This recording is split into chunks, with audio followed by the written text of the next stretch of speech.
અવનવા સમાચાર જોવા માટે અમારી ચેનલને સબસ્ક્રાઈબ કરો, જેથી તમને નવા નવા સમાચાર જાણવા મળે.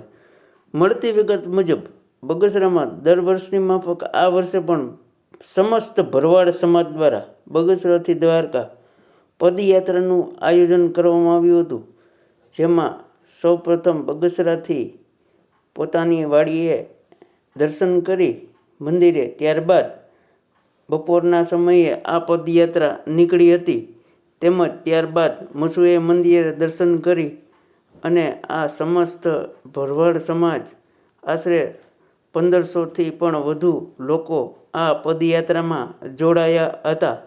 આ પદયાત્રા દ્વારકા પહોંચતા 10 દિવસનો સમય લાગતો હોય છે અને આ સમસ્ત બગસરામાં પોતાના ધંધા રોજગાર બંધ રાખી ભરવાડ સમાજ દ્વારા આ પદયાત્રાનું આયોજન કરવામાં આવે છે, જેમાં બહોળી સંખ્યામાં સમસ્ત ભરવાડ સમાજના લોકો બગસરા તાલુકાના આસપાસના ગામડાઓમાંથી પણ જોડાય છે અને બહોળી સંખ્યામાં મહિલાઓ પણ આ પદયાત્રામાં જોડાય છે અને આ ભવ્ય આયોજન કરવામાં આવે છે. રિપોર્ટર સમીર વિરાણી, બગસરા.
શું કહેશો, કઈ રીતે આજ પદયાત્રાનું આયોજન છે બગસરાથી? સમસ્ત ભરવાડ સમાજ વતી આજથી 16 વર્ષથી દર વર્ષે બગસરાથી આજુબાજુનો વિસ્તાર, જિલ્લાનો વિસ્તાર, અમે બધા ભરવાડ સમાજ અથવા બધી જ્ઞાતિ સાથે મળી અને અહીંથી અમે અમારા ભરવાડ સમાજની વાડીથી નીકળીએ, મસવાઈના દર્શન કરી 10 દિવસ હાલી અને દ્વારકાધીશના દર્શન કરી, ગોમતી સ્નાન કરી અને 10 દિવસે અમે બધા પાછા વી આવ્યા.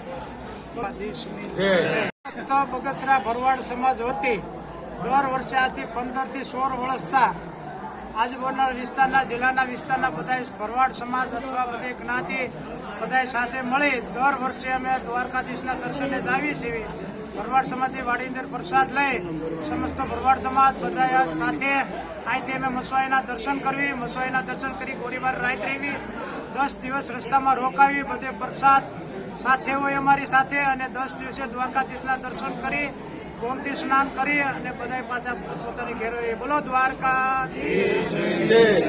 શું કહેશો, કઈ રીતે પદયાત્રાનું આયોજન છે?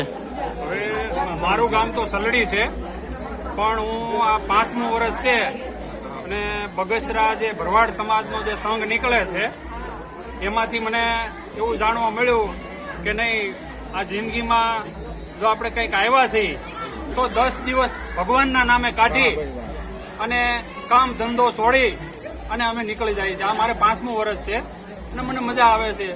અને ભરવાડ સમાજ, બીજી બધી જ્ઞાતિ આ બગસરામાં પ્રસાદ લઈ મસુમાના મંદિરના દર્શન કરી પદયાત્રા અને ગોરવિયાળી માં મોગલના આશ્રમે પહેલી નાઈટ અમારી થાય છે. એમ કરતાં કરતાં વિહામાં કરતા કરતા અમે 10 દિવસે દ્વારકા પહોંચી જઈએ છીએ અને ગોમતીજીમાં સ્નાન કરી અને છેલ્લે રૂક્ષ્મણીએ પહોંચી અમારી પદયાત્રા સમાપ્ત થાય છે. બોલો દ્વારકાધીશ.